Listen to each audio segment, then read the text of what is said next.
There is a principle in Kabbalah that most have never learned, and it may explain why prosperity comes to a certain point in your life and then stops flowing.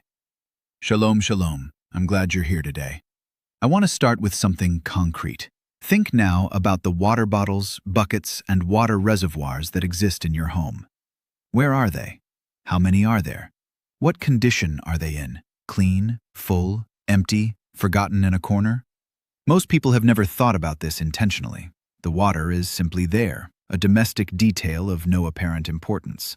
But the Kabbalistic tradition has a specific and surprising teaching about stagnant water, forgotten water, and water stored without awareness.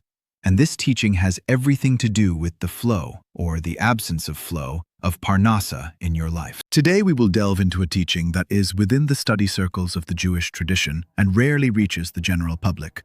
It is a teaching about mayim, the water, as a symbol and as a spiritual reality, and about how the way you treat water in your space reflects and reinforces your relationship with Shefa, the flow of divine abundance. If this teaching is new to you, subscribe now and activate the bell. Every week I bring teachings from the Jewish and Kabbalistic tradition here on this channel. And let me know in the comments, do you have stagnant water somewhere in your house? Forgotten bottles, buckets in the bathroom, reservoirs you don't even remember exist? Let me start with a parable I heard in my family since childhood. A story that was always told whenever someone spoke about stagnant prosperity. Imagine a Jewish merchant in a port city. This man had privileged access to a water canal that passed near his warehouse. At first, he actively used this canal, receiving goods, dispatching products. The flow was constant. Over time, however, he began to accumulate. He accumulated stock that he didn't sell. He accumulated reserves that he didn't use. And without realizing it, he was blocking small tributaries of the channel with his own accumulation. Not intentionally, but simply due to the carelessness of someone who stopped paying attention to the flow. One day, a wise man passed through the town and visited the warehouse. He looked at the channel, looked at the blockages, looked at the merchant, and said a phrase that this man never forgot. The water that stops moving begins to rot, and the water that rots around your space is teaching you something about what has happened to the flow of your life. The merchant spent the following week unblocking the channel, removing what had stopped, letting the water flow again. And according to the story, it was only when the flow of water was restored that he was able to see clearly what he needed to move in his business as well. This parable carries today's central lesson. Today, you will discover three things. First, what Kabbalah and Jewish tradition teach about mayim, water, as one of the central metaphors for spiritual flow and shefa.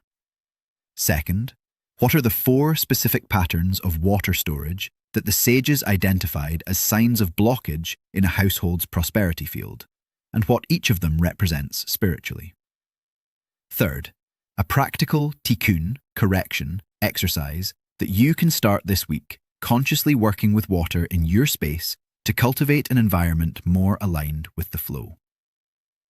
Let's start with the foundation. Water is perhaps the most used metaphor throughout Jewish and Kabbalistic literature to describe shefa, the flow of divine abundance. This is not by chance. Water has properties that perfectly mirror the qualities of shefa. It naturally flows downward, filling every available space. It has no shape of its own. It takes the shape of the container that holds it. It is essential for all forms of life, and it has a fundamental characteristic that the Kabbalists repeatedly emphasized. When it stops moving, it transforms. Stagnant water is not simply water at rest. Stagnant water begins a process of change. It loses oxygen, accumulates what does not belong to it, and becomes an environment of stagnation instead of life. And the wise taught that this property of physical water is a perfect mirror of what happens to the shefa when it encounters blockages in a space or a life. The Zohar describes the shefa as a river that flows continuously from Ein Sof, the infinite, through the Sephirot to the material world. This river never dries up, but it can be diverted, dammed, blocked. And when it is blocked, what was flowing begins to stagnate. Not because the source has dried up, but because the channel has been obstructed. Now let's talk about the four specific patterns that today's teaching identifies. The first pattern is forgotten water. It is the bottles that have been under the sink for months, the bucket in the bathroom that you don't even remember why it's there. The glass of water that someone left on a surface and it stayed. 1 day, 2 days, a week. The forgotten water is the symbol of the shefa that arrived but was not recognized. It entered the space but was not honored with conscious attention. The wise taught that when a human receives without recognizing, when the blessing arrives and goes unnoticed, the channel of receiving begins to narrow. Not as punishment, as spiritual logic. What is not recognized does not teach the system to receive more. The second pattern is the water accumulated without purpose. Reservoirs that are never used, gallons bought for precaution that are never opened, buckets full that sit for weeks. This represents the shefa received but not circulated, abundance that entered but became trapped, without movement, without active purpose. The Jewish tradition has a very clear stance on accumulation without circulation. It is not prosperity. It is stagnation with the appearance of security. True abundance flows. It comes in, is used, goes out, and makes room for more to enter. The third pattern is water in the wrong place.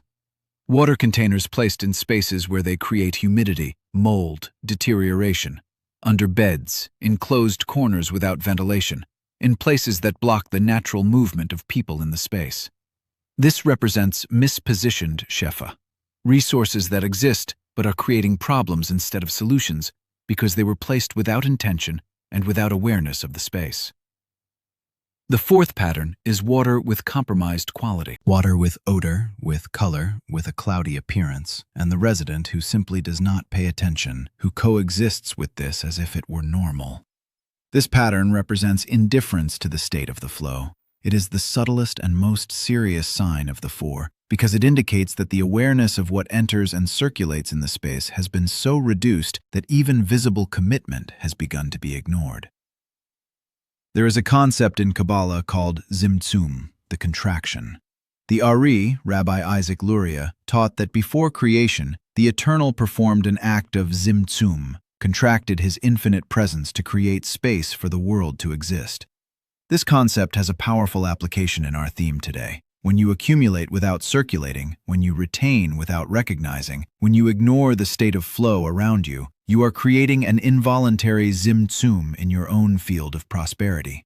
You are contracting the available space for shefa without realizing it. The opposite of involuntary zimtzum is what the Kabbalists called hishtavut, equanimity in flow. It is the state of one who receives with awareness, uses with intention, allows to circulate with confidence, and creates space for more. It's not irresponsible detachment. It's the stance of someone who understands that prosperity is a river, not a lake. Imagine someone like Marcelo, a man in his 40s who worked well and had a reasonable financial situation, but with a persistent feeling that money slipped away, coming in and out in ways he couldn't control. When he was introduced to this teaching and did an honest analysis of his home, he found something revealing. He had 3 water reservoirs accumulated in different corners, jugs bought on sale that were never opened, a bucket full in the service bathroom that had been there for weeks without use, and a bottle under the kitchen sink with murky water that he simply hadn't noticed. I'm not saying that the water caused his financial problems. I'm saying that the pattern of the water was a faithful mirror of his pattern with money, accumulating out of insecurity, holding on out of fear, ignoring the state of what he already had. When he consciously worked with these patterns, both in water and in finances, the change was not immediate, but the clarity was. And clarity, as always, preceded transformation. Now, the central Hebrew terms for this teaching. The first is mayim, water. In Gematria, mayim has a numerical value of 90, which is the same value as melech, king. The Kabbalists saw in this equivalence a teaching. Water, when it flows with sovereignty and intention, carries the royal quality, not servile, not accidental, but governed by consciousness. The second is ma'ayan, spring, source. In Jewish literature, the ma'ayan is always associated with life, renewal, the origin of flow. Psalm 87 describes Zion as the place from which ma'ayanot, springs, flow. The Kabbalists taught that every human being has an inner ma'ayan, a source of creativity, intention, connection with the shefa, and that caring for water in the external space is a way to honor and activate the inner ma'ayan. The third is tahara, purity. In Jewish law, the tahara of water is a central concept. The mikveh, the ritual bath, uses only pure and flowing water. Impurity, tumah, is associated with stagnation, with what has stopped flowing, with what has lost its connection to life. Taking care of the quality of water in your space is a practice of tahara, of maintaining the purity of the channel. The fourth is bracha, blessing, but also pool or reservoir. This word has both meanings in Hebrew, and the Kabbalists loved this duality. A well-maintained, clean water reservoir with a clear purpose is literally a bracha, a blessing materialized in space. A forgotten and stagnant reservoir is the opposite. It is the form of bracha that has lost its quality. And the fifth is hashba'ah, influence, radiation. The Kabbalists taught that the human being not only receives the shefa, they also radiate it. When you are aligned, when the flow is passing through you with awareness, you become a channel of hashpa'ah for those around you. And the first environment you radiate to is your own home. The state of the water in your space is part of the field of hashpa'ah that you are creating or blocking. Now, the practical exercise. This tikkun is called tikkun hamayim, the correction of water, and you will do it in 4 steps over 3 days. Step 1. The complete inventory. On the first day, go through each environment in your home and identify all the stored water: bottles, jugs, buckets, reservoirs, forgotten cups, any container with water. Note where it is, in what state it is, and if it has an active purpose. Don't change anything yet, just clearly see what exists. Step 2. The cleaning of the stagnant. On the second day, discard all water that has no active purpose or that has compromised quality. Murky water, with odor, with altered appearance, out. Forgotten containers with no clear use, empty, wash, store clean, or discard. While doing this, say quietly, I release what has stopped. I make space for what flows. Step 3. The conscious repositioning. Still on the second day, reposition the water containers that you will keep. But this time, place them with intention, in easily accessible locations where they will actually be used, where the water will circulate. Not in forgotten corners, not under beds. In lively areas of the space where movement happens. Step 4. The daily water ritual.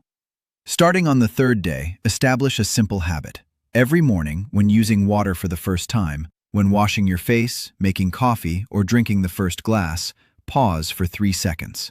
Internally say, Ma'im Hayim, living water. Acknowledge that the flow is present, that the channel is open, that you are receiving. This ritual does not need to last more than 3 seconds, but these 3 seconds, repeated daily, build over time a consciousness of flow that begins to reflect in other areas of life. About the resistance that will appear, and, as usual, it will appear. The first resistance is intellectual skepticism. Water is water. There's nothing spiritual about it. For this resistance, I have no argument. I only have the observation that the oldest traditions of humanity, not just the Jewish, treated water with a respect that modernity has lost. And this respect was not superstition. It was the recognition that the visible and the invisible are connected in ways that our fragmented rationality cannot fully map. The second resistance is the feeling that it's too much work for little result. Taking an inventory of water, discarding what is stagnant, repositioning containers, it may seem too trivial to be spiritual or too laborious to be simple. But remember the principle that appears repeatedly in this channel. The tikkun starts small. The big change is the sum of many small movements made with awareness. The third resistance is the return to the old pattern. You will do the tikkun, you will feel something different in the space, and 2 weeks later you will have accumulated stagnant water again without realizing it. When that happens, and it will happen, it is not a failure. It is the old pattern trying to reinstall itself. Recognize and correct. The tikkun is not a one-time event. It is a continuous practice. Today you learned that the water in your space is not a neutral domestic detail. It is a mirror of your flow pattern with the shefa. You encountered the 4 water patterns that signal blockage: forgotten water, purposefully accumulated water, water in the wrong place, and water with compromised quality. You learned the 5 central terms: mayim, mayan, tahara, bracha, and hashpa'ah. And you now have the Tikkun Hamayim, 3 days of concrete practice to start today. If you do this exercise and notice something, a different feeling in the space, a clarity that wasn't there, a lightness after discarding what was stagnant, I would love to hear. It doesn't have to be a dramatic transformation. It can simply be, I cleaned the water in my house and felt different. That is already Tikkun in action. Share in the comments. And now, before you go, I want to bless you with my heart. May the Eternal, Hakadosh Baruch Hu, let the Mayim Chayim, the living water, flow in your life from His abundance. May every channel that has been blocked by accumulation, forgetfulness, or indifference be unblocked by His hand. May the Shefa find in your space and in your life a field of tahara, of purity and receptivity that allows the flow to arrive without obstacles.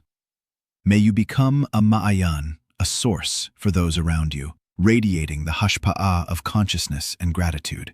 And may the bracha, the blessing that has already been prepared for you, find the clean and open channel it needs to arrive. Ken yehi ratzon, so be it. Amen. If this teaching has reached you at the right moment, leave a like. It helps the channel reach more people seeking this type of wisdom. Subscribe and activate the bell. And share with someone you feel needs to pay more attention to what is stagnant in their life. Next week, we will talk about Ayin Tov, the good eye, and how the way you look at the prosperity of others is directly shaping the channel of your own Shefa. It's a teaching that will challenge something very deep within you. Don't miss it. Until then, Shalom.